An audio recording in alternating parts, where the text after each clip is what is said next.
Hello everyone, welcome to Saraswati accountants software private limited. दोस्तों, मैं हूं दिनेश। आज का सेशन हमारा है ऑडिट ट्रेल को लेके, जिसमें हम जानेंगे कि ऑडिट ट्रेल क्या है, कौन कौन सी कंपनियां हैं जो इसके अंडर में आती हैं, और वो कौन कौन से बिजनेस हैं जो इससे बाहर हैं। और जो टैली प्राइम ऑडिट लॉग है, उसकी रिलीज है 2.1, जिसके अंदर ये फीचर आपको देखने को मिलेगा। इसको हम समझेंगे कि इस रिलीज को डाउनलोड कैसे करें और इसके अंदर किस तरह से इसको यूज किया जाए। तो सबसे पहले मैं बता दूं, the ministry of corporate affair ने एक नोटिफिकेशन इशू किया था कंपनीज को लेके कि जो भी कंपनियां अकाउंटिंग सॉफ्टवेयर यूज करती हैं मेंटेन करने के लिए बुक्स ऑफ अकाउंट, उनको अब अपने सॉफ्टवेयर के अंदर एक फीचर रखना होगा। फीचर है ऑडिट ट्रेल फीचर। ये क्रिएट करेगा edit log of all transactional changes with along with the date। Okay. और मैं आपको बता दूं, जो रिसेंट नोटिफिकेशन है उसके अकॉर्डिंग ऑडिट जो ट्रेल रूल है इन अकाउंटिंग सॉफ्टवेयर, वो इम्प्लीमेंट हो जाएगा 1 अप्रैल 2023 से। इसको पहले प्लान था इसको लाने का 2021 में, लेकिन बाद में इसकी इफेक्टिव डेट रखी गई थी 1 अप्रैल 2022 को, लेकिन ये भी पोस्टपोन कर दिया गया था 1 अप्रैल 2023 के लिए। तो अभी फिर 1 अप्रैल 2023 से ये जो है एप्लीकेबल हो जाएगा। कंपनी कौन कौन सी इसके अंडर में आती है मैं बता देता हूँ। तो as per companies act 2013, new amendment released by MCA will be applicable to the following companies, including the companies that are managed by state and central government NGOs who are receiving funds from various stakeholders। तो इसमें all public private companies हैं, 1% company है, companies own by the government of India है, state government companies है, not for profit companies या organisation है, निधि companies है। तो ये सब इसके अंडर में है। और जो इससे बाहर है उसमें इंडिविजुअल्स है, प्रोप्राइटरशिप कंसर्न्स हैं, पार्टनरशिप फर्म है, या जो लिमिटेड लाइबिलिटी पार्टनरशिप्स हैं, ये इससे बाहर हैं। तो टैली का जो टैली प्राइम एडिट लॉग जो रिलीज है 2.1, उसके अंदर ये फीचर है। दोस्तों, मैं आपको बता दूं, देखिए टैली की जो साइट पे आप जाएंगे तो यहाँ पे डाउनलोड बटन में आप देखेंगे तो है ना, आपको यहाँ पे जो है इसके दो सेटअप मिलेंगे। फर्स्ट है जो टैली प्राइम रिलीज 2.1, ठीक है। ये उनके लिए है जिनके लिए ये रूल फॉलो करना कंपलसरी नहीं है, तो वो जो है नॉर्मल टैली डाउनलोड कर सकते हैं, इंस्टॉल कर सकते हैं। और मैं आपको बता दूं, वैसे इसके अंदर भी एडिट लॉग का फीचर है, वो आप अपने रिक्वायरमेंट के अकॉर्डिंग उसे अनेबल या डिसेबल कर सकते हैं। लेकिन एक और है, नीचे आप देख सकते हैं tally Prime edit log release 2.1, ठीक है। ये उनके लिए है जिनके लिए कंपलसरी है, मतलब वो अपने सॉफ्टवेयर के अंदर इस फीचर को डिसेबल नहीं कर सकते रूल्स के अकॉर्डिंग। तो उनको टैली प्राइम एडिट लॉग जो है डाउनलोड करना होगा और इंस्टॉल करना होगा। तो हम भी यही करेंगे। इस पर क्लिक करते हैं। आप देखेंगे इसका जो सेटअप है वो डाउनलोड होना स्टार्ट हो गया, ठीक है। पहले सेटअप डाउनलोड हो जाएगा, फिर हम इसी पे क्लिक कर देंगे तो अभी ये ओपन हो जाएगा और हम इसको अभी इंस्टॉल करेंगे सिस्टम में, ठीक है। इसको मिनिमाइज कर देते हैं और इंस्टॉल करते हैं इसको। ये भी इसका सेटअप आ जाए। ये देखिए, मेरे पास एक्चुअली पहले से इंस्टॉल था तो इसलिए मेरे पास इस तरह दिखा रहा है। आपके पास जब इंस्टॉल नहीं होगा तो आप क्या करेंगे, आपके पास ये दिखाएगा। देखिए, दो ऑप्शन है। अगर आपके पास टैली प्राइम इंस्टॉल है, एडिट लॉग नहीं है लेकिन कोई दूसरा है, तो आपको अपडेट का ऑप्शन दिखाएगा। अगर आप अपडेट करेंगे तो आपका जो पहले से ही है वो अपडेट हो जाएगा, वो चेंज हो जाएगा। लेकिन आप उसे चेंज नहीं करना चाहते तो आपको जो है न्यू करना है, इंस्टॉल न्यू। जैसे अभी मेरे पास भी है, मैं इस पर क्लिक करूँगा तो मैं इसे अपडेट कर सकता हूँ, ठीक है। तो लेकिन फिलहाल मुझे न्यू इंस्टॉल करना है तो मैं क्या करूँगा, यहाँ पे इंस्टॉल न्यू करूँगा। इंस्टॉल न्यू के बाद ये इंस्टॉलेशन स्टार्ट हो जाएगी और आपके सिस्टम में इंस्टॉल हो जाएगा। उसके बाद इसको ओपन करके देखते हैं। फ्रेंड्स, ये देखिए, ये आपके सामने अभी ओपन हो गया है और है ना, इसमें अभी ये लाइसेंस में नहीं है, एजुकेशन मोड में है। तो अगर आपके पास ऑलरेडी लाइसेंस है, जैसे सिंगल यूज़र का लाइसेंस है ठीक है, या मल्टी यूजर का लाइसेंस है और आप इसे रीएक्टिवेट करना चाहते हैं, तो आप रीएक्टिवेट पे क्लिक करके आप अपनी मेल आईडी और जो भी पासवर्ड है आपका लाइसेंस का आप उसे एंटर करिए, तो आपके सिस्टम में रीएक्टिवेट हो जाएगा। और अगर आपके पास लाइसेंस ऑलरेडी है मल्टी यूजर का किसी दूसरे सिस्टम पे और आप अभी क्लाइंट सिस्टम पे है, तो आप यूज़ लाइसेंस फ्रॉम नेटवर्क करेंगे तो ये सर्च करेगा लाइसेंस को, लेकिन अभी मेरा ओपन नहीं होगा। क्यों शो नहीं करेगा? क्योंकि अभी जो मेरा मेन सिस्टम है सर्वर वाला वो भी बंद है, ठीक है, तो इसलिए यहाँ पे भी कुछ भी नहीं आएगा फिलहाल। तो अभी फिलहाल के लिए मैं ना यहाँ पे इसको एजुकेशन मोड में ही कंटिन्यू करूँगा, तो इसको मैं एजुकेशन मोड में कंटिन्यू कर लेता हूँ। अब यहाँ पे फिलहाल ये दिखा रहा है कि मेरे पास जो भी कंपनी है, मेरे पास जो भी डाटा है कंपनी में, इसमें उसको हम डायरेक्टली ओपन नहीं कर सकते हैं। उसको ना हमें पहले क्या करना पड़ता है, माइग्रेट करना पड़ता है। विदाउट माइग्रेट हम नहीं कर सकते। मैंने बताया था कि हमारे पास अगर डाटा है वो हमने टैली में एक लोअर वर्जन में यूज किया हुआ है, तो उसको हायर वर्जन में यूज करने के लिए आपको माइग्रेट करना पड़ता है। ये देखिए, ये कंपनी मैंने ऑलरेडी बना रखी है, तो इनमें से मान लीजिए मेरी यही कंपनी है कोई भी एक, और इसको मैं टैली प्राइम एडिट लॉग जो हमारे पास है रिलीज, इसके अंदर ओपन करना चाहते हैं। तो यहाँ पे सब पे लिखा आ रहा है माइग्रेशन के लिए माइग्रेशन रिक्वायर्ड, तो ये हमें करना पड़ेगा। और इसमें माइग्रेशन से पहले पढ़िए लिखा क्या है, after migration your company data will be compatible with this release and Tally Prime edit log क्या करेगा, will always keep a log of all activities such as creation, alteration, deletion for masters and vouchers.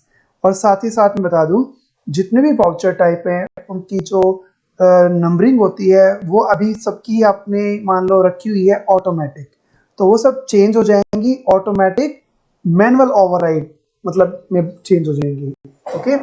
और ये data को migrate करने से पहले हमें बता रहा है कि हमें डाटा का जो हमारा पुराना डाटा है उसका बैकअप हमें बनाना चाहिए। तो ये बैकअप कहाँ बना रहा है वो भी यहाँ पे दिखा रहा है। अगर चेंज करना चाहें तो कॉन्फ़िगर में जाके हम अपने बैकअप के लोकेशन चेंज कर सकते हैं।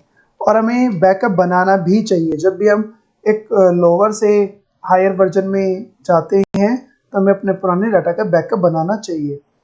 और बैकअप नहीं बनाना चाहते तो आप यहाँ पे इसको नो कर दीजिए, ये ऑप्शन है, इसको नो भी कर सकते हैं आप। फिलहाल मैं बैकअप बनाना चाहता हूँ और मैं माइग्रेट पे क्लिक कर देता हूँ, तब ये डाटा पूरा का पूरा माइग्रेट हो जाएगा मेरे न्यू वर्जन के अकॉर्डिंग, न्यू रिलीज के अकॉर्डिंग। ये देखिए, ये अभी माइग्रेट हो रहा है, ओके। और जैसे ही माइग्रेट होगा ना, तो मैं बता दूं इसके अंदर वो एडिट प्राइम जो एडिट लॉग का फीचर है वो बाय डिफ़ॉल्ट ऑटोमेटिकली इसमें अनेबल हो गया है। आप देखना चाहें तो यहाँ पे कंपनी मेन्यू में जाइएगा और यहाँ पे एडिट लॉग पे क्लिक करिएगा। यहाँ देखिए क्या लिखा आ रहा है, company data move from tally prime, ठीक है। टैली प्राइम क्यों है, तो ये भी टैली प्राइम, लेकिन ये टैली प्राइम एडिट लॉग है और जो पहले था वो टैली प्राइम था, तो वहाँ से डाटा मूव हुआ है, ठीक है। कोई यूजर का नाम नहीं है कि किसी यूजर ने किया है, बस मूव हुआ है और डेट एंड टाइम भी दिखा रहा है कब हुआ है। अब इसके अंदर मैं आपको देखो कुछ करके दिखाता हूँ। सबसे पहले हम बात करते हैं मास्टर्स से रिलेटेड। हम एक न्यू मास्टर क्रिएट करते हैं, ठीक है। अब मास्टर जब क्रिएट करेंगे, मास्टर में चाहे वो ग्रुप हो, चाहे वो लेजर हो, चाहे वो करेंसी हो, चाहे वो स्टॉक आइटम हो, चाहे फिर वो यूनिट हो, चाहे गोडाउन हो, कुछ भी हो, कोई भी मास्टर हो, किसी भी तरह का मास्टर हो, ये जो मैं बता रहा हूँ ये सबके लिए सेम एप्लीकेबल है। यहाँ पे हम एक लेजर क्रिएट करते हैं। मान लीजिए हमने एक लेजर क्रिएट किया कैपिटल, ठीक है। ये कैपिटल अकाउंट हमने बना दिया और हमने सेव कर दिया। और इसके बाद हम एक काम करते हैं, यहाँ पे अपने सिस्टम में जो अपनी कंपनी है ना, इसके अंदर कैपिटल जो है वो इंट्रोड्यूस करते हैं। तो उसके लिए हम एक एंट्री पास करते हैं, ठीक है, रिसिप्ट की। तो रिसिप्ट में जाते हैं और यहाँ पे जो है बिजनेस में इन्वेस्टमेंट हो रही है कैश के रूप में, तो यहाँ पे हम कैश ले लेते हैं और यहाँ पे ले लेते हैं कैपिटल, और कितना इन्वेस्टमेंट हुई वो हम ले लेते हैं 5 लाख। बाकी नरेशन या जो भी आपको लिखना है वो लिखिए और इसको सेव कर दीजिए। अब ये जो भी हमने किया है ना, इसको भी आप चेक कर सकते हैं कि हमने क्या किया। तो पहले मैं आपको दिखा देता हूँ ऑल्टर में जाके जो लेजर हमने अभी बनाया है, इस लेजर के बारे में दिखा देता हूँ। तो आप राइट साइड में जाएंगे, यहाँ पे आपको मिलेगा रिलेटेड रिपोर्ट, ओके, और यहाँ पे आपको मिलेगा एडिट लॉग। इसके शॉर्टकट ऑल्ट क्यू है। तो यहाँ पे देखिए क्या एक्टिविटी दिखा रहा है कि अभी अभी यहाँ पे ये लेजर हमने क्रिएट किया है और यूजर का नेम नहीं आ रहा है क्योंकि यूजर वाइज नहीं है कुछ भी, ओके। तो सिंपल है, नॉर्मली कोई यूजर हमने अलग से नहीं बनाया था। तो यहाँ पे दिखा रहा है कि हमने क्रिएट किया है और कब क्रिएट किया वो भी दिखा रहा है। एंटर करेंगे तो पूरी डिटेल इसकी शो करेगा, ओके। अगर इसके अंदर कोई चेंजेस करते हैं, मान लीजिए हम यहाँ पे चेंजेस करते हैं, एड्रेस नहीं था, एड्रेस चेंज कर देते हैं, यहाँ पे हम प्रीतमपुरा डाल देते हैं, ठीक है, और सेव कर देते हैं। अब अगर मैं इसके बारे में फिर से चेक करूंगा, जैसे कि मैंने बताया था ऑल्ट क्यू, तब देखेंगे ये दिखाएगा कि पहले हमने इसको क्रिएट किया था और अभी हमने इसको ऑल्टर किया है। आप ऑल्टर पे जाइए, आपको दिखाएगा कि ये वर्जन 1 क्या है। वर्जन 1 मतलब पहले आपका डाटा ये था, अब उसके बाद आपने जो भी चेंजेस किया उसके बाद ये डाटा आपका है। और इस पूरे डाटा में ये जो रेड कलर में दिख रहा है, ये क्या दिखा रहा है कि आपके पास पहले एड्रेस नहीं था और आपने अभी एड्रेस लिखा है, तो आपने एड्रेस चेंज किया है। ये आपको पूरा इसमें दिखाएगा, ओके। इसमें आप कीबोर्ड से माइनस प्लस का साइन यूज करिएगा। देखिए मैंने प्लस किया तो ये मैं वापस पीछे लेके गया है और ये दिखा रहा है कि यहाँ पे सबसे पहले हमने इसको क्रिएट किया, फिर मैं माइनस किया तो आगे दिखा रहा है कि अब इसके बीच में डिफरेंस दिखा रहा है कि पहले ये डाटा था फिर ये डाटा है। और ये जो भी आपको दिखा रहा है ना, आप एक काम और करिएगा, F12 करिएगा। यहाँ पे ऑप्शन है शो ऑल्टर्ड वैल्यू ओनली, मतलब मुझे खाली वो वैल्यू दिखा दो जो आपने चेंजेस किए हैं, बाकी सब नहीं देखना, ठीक है।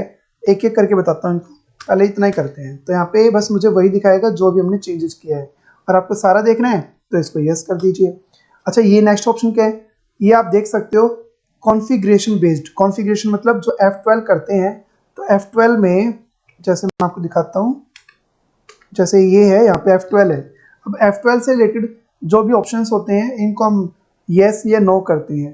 तो अगर इससे रिलेटेड कोई भी चेंजेस किया है तो वो भी आपको दिखाएगा, ठीक है। वो भी आप जैसे ये आप कर रहे हैं, मान लीजिए 12 करते हैं तो यहाँ पे इसको यस करेंगे तो वो भी आपको दिखाएगा कि क्या कॉन्फ़िगरेशन आपने चेंजेस की है। उसमें कुछ यस था तो नो किया होगा, नो था तो यस किया होगा, वो दिखाएगा। और ये जो नीचे है, अगर हम चेंज नहीं करते, लेकिन मान लीजिए जो टैली है, टैली का को याद होगा, टैली को हम अपडेट तो करते रहते हैं सॉफ्टवेयर को, तो हमने उसको कुछ ऐसा किया, अपडेट किया है, कुछ भी किया, उसकी वजह से एप्लीकेशन जो टैली है वो खुद इंटरनली जो फील्ड्स हैं उनको अपडेट कर देता है। तो उससे रिलेटेड जो भी चेंजेस हुए होंगे वो आपको देखने हैं, तो इसको आप यस कर सकते हैं। तो ये तो मैंने आपको दिखा दिया एक लेजर को लेके। अब लेजर हो या ग्रुप हो या आइटम हो, सबसे रिलेटेड यही सेम प्रोसेस है जैसे कंप्यूटर है। अब कंप्यूटर में मान लीजिए ये प्राइमरी है, प्राइमरी की जगह मैं इसको यहाँ पे एक को बना देता हूँ, इसको ग्रुप फिनिश गुड्स का, ये हम ले लेते हैं, ठीक है, सेव कर देते हैं। अब सेव करने के बाद मैं इस पे दोबारा आके इसको चेक करता हूँ रिलेटेड रिपोर्ट में। यहाँ पे आप देखिए क्या दिखा रहा है, प्रीवियस रिकॉर्ड ये इसका है, ओके। और आप जैसे कि बताया था माइनस करिए, देखिए क्या दिखा रहा है, यहाँ पे कह रहा है कि इसका पेरेंट्स पहले कोई नहीं था, यानी ग्रुप कोई नहीं था, अब यहाँ पे ग्रुप है। और आपको सारा देखना है, खाली ऑल्टर वाला नहीं देखना, बाकी भी देखना है, तो आप इसको नो कर दीजिए। अब आपको सब कुछ दिखाएगा, लेकिन इसमें जो भी चेंजेस हुआ होगा वो आपको रेड कलर में आ जाएगा, ठीक है। बाकी जो है जैसे है वैसे ही रहेगा, इस तरीके से आप इसको देख सकते हैं। तो मास्टर्स चाहे आइटम हो चाहे बाकी चीज़ें हो, सेम ऐसे ही आप इसको देख सकते हो। अच्छा, एक पॉइंट और बता दूं, अगर कोई लेजर आप डिलीट भी कर देते हैं, कोई लेजर या आइटम या कुछ भी अगर आप डिलीट भी करते हैं, जैसे काजोल है इसको डिलीट करते हैं, अगर हो सकता है तो नहीं होता है तो कोई बात नहीं, कोई ऐसा हम लेजर डिलीट करते हैं जिसका यूज हमने नहीं किया होगा, सेल टैक्सेबल, अच्छा ये भी हमने यूज किया है, तो यूज होने के बाद वो देखिए डिलीट नहीं होता एक्चुअली। तो देखते हैं क्या डिलीट हो पाता है इसके अंदर। अगर कुछ डिलीट नहीं हो पाया तो हम खुद से बना के डिलीट कर देंगे, ओके। तो मैं यहाँ पे एक काम करता हूँ, एक लेजर बना ही लेता हूँ, ऑफिस रेंट यहाँ पे हम बना लेते हैं और इनडायरेक्ट एक्सपेंस में यहाँ पे लेके इसको सेव कर देते हैं, ठीक है। और फिर इसी को हम डिलीट कर देते हैं। डिलीट करने के लिए ऑल्टर में जाएंगे, लेजर में जाएंगे, ऑफिस रेंट लिखेंगे, डिलीट होता है ऑल्ट डी से, तो ऑल्ट डी से डिलीट कर दिया। अब इससे रिलेटेड चेंजेस आप कैसे देखते थे? ऑल्टर में आते थे, यहाँ पे लेजर सेलेक्ट करते थे और जो भी लेजर था राइट साइड में रिलेटेड रिपोर्ट में आके चेक करते थे यहाँ पे, लेकिन जो लेजर डिलीट किया है वो तो यहाँ पे है ही नहीं। तो इसी तरह से लेजर आइटम कुछ भी हो तो यहाँ पे शो ही नहीं कर रहा अगर आपने डिलीट किया होगा तो, ठीक है। आइटम डिलीट करेंगे तो आइटम में वहां जाके चेक करेंगे तो सीधी सी बात आपको शो नहीं करेगा। ऐसे लेजर में डिलीट किया तो लेजर शो नहीं करेगा। पता क्या चलेगा उसके बारे में? तो आप चार्ट ऑफ अकाउंट में जाइएगा और हम बात करें लेजर की, लेजर में आइएगा। देखिए यहाँ पे क्या वो लेजर आपको दिखा रहा है कहीं पे? नीचे या ऊपर? नहीं दिख रहा। तो आप क्या करें, आप राइट साइड में यहाँ पे जाइएगा, इस पे बेसिस ऑफ वैल्यू पे ऑप्शन मिलेगा इंक्लूड डिलीटेड लेजर, इसको यस कर दीजिए। अब आप सबसे नीचे चलिए तो आपको जो लेजर भी डिलीट किए होंगे वो भी दिख जाएंगे और इसकी पूरी एक्टिविटी दिख जाएगी कि हमने पहले क्रिएट किया था और ये सब इसकी वैल्यू थी और ये अब डिलीट कर दिया हमने इसको। तो डिलीट होने के बाद कोई वैल्यू नहीं है लेकिन डिलीट हुआ है, टाइम दिखा रहा है पूरा कि किस टाइम में हमने इसको डिलीट किया। डिलीट करने से पहले वैल्यू क्या थी वो आप दिख ही रही है, ठीक है। तो इस तरह से आप इसको देख सकते हैं, कर सकते हैं। और इसी तरह से वाउचर के बारे में भी है। अगर आपने कोई भी वाउचर एंट्री पास की है, ठीक है, तो भी आप उसको देख सकते हैं। जैसे यहाँ पे मैंने अभी है ना थोड़ी देर पहले ही कैपिटल की एक एंट्री है जो पास की है, ये वाली। इसके बारे में जानना चाहते हैं तो फिर से रिलेटेड रिपोर्ट, एडिट लॉग, और क्या दिखा रहा है कि ये एंट्री हमने क्रिएट की थी और ये सब वैल्यू हमने इसमें फिल की है, ओके। अगर इसको भी हम फिर से चेंजेस करते हैं, मान लीजिए यहाँ पे कोई चेंजेस कर देते हैं, 5 लाख की जगह पे यहाँ पे हम 3 लाख कर देते हैं और इसको कंट्रोल ए से सेव कर देते हैं, ठीक है। इतना करने के बाद आप फिर से इसे चेक करेंगे तो रिलेटेड रिपोर्ट में जाके एडिट लॉग करेंगे तो आप यहाँ फिर से देख पाएंगे कि पहले हमने इसको क्रिएट किया था, फिर हमने इसको ऑल्टर किया है और क्या क्या ऑल्टर किया है वो दिखा देगा। F12 मैंने आपको बता दिया है कि आपको ओनली ऑल्टर्ड वैल्यू देखनी है तो आप वो देख सकते हैं, बाकी आपको नहीं दिखाएगा। और अगर आप इसको डिलीट कर देते हैं तो आपको लगता है डिलीट हो गया तो कोई देख नहीं पाएगा, ऐसा नहीं है। आप यहाँ पे बेसिस ऑफ वैल्यू में जाइएगा, यहाँ पे इंक्लूड डिलीटेड को ऑन करिएगा, वो वाउचर भी आपको दिखाई देगा और वाउचर दिखाई ही नहीं देगा, उसके बारे में पूरा एडिट लॉग दिखाई देगा कि हमने इसमें अभी तक क्या क्या एक्टिविटी की है डेट एंड टाइम के साथ, और पूरा आप इसको चेक कर सकते हैं। ये देखिए, ठीक है। तो ये एडिट लॉग का फीचर है हमारे लिए और इस फीचर को हम डिसेबल नहीं कर सकते हैं, ठीक है। जैसे कि अगर आप नॉर्मल टैली प्राइम डाउनलोड करते हैं ना तो उसके अंदर यहाँ पे कंपनी में ऑल्टर में जाके यहाँ पे एडिट लॉग को डिसेबल करने का ऑप्शन आता है, लेकिन इसके अंदर डिसेबल करने का ऑप्शन नहीं आएगा। तो यानी कि जैसे ही Tally Prime edit log install होगा और इसके अंदर कंपनी बनेगी तो स्टार्टिंग से ही वो एक एक एक्टिविटी का जो है पूरा ट्रैक रखेगा कि क्या आपने क्रिएट किया, क्या आपने डिलीट किया, क्या आपने ऑल्टर किया, तो ये सब आप देख पाएंगे। तो फ्रेंड्स, ये था जो ऑडिट ट्रेल है उसका फीचर जो कि टैली के अंदर है, एडिट लॉग रिलीज 2.1 में, ठीक है। तो बाकी आपकी कोई भी क्वेरी हो आप हमें कमेंट कर सकते हैं, हमारा नंबर दे रखा है नीचे डिस्क्रिप्शन में, आप उसे कॉल कर सकते हैं। Thank you.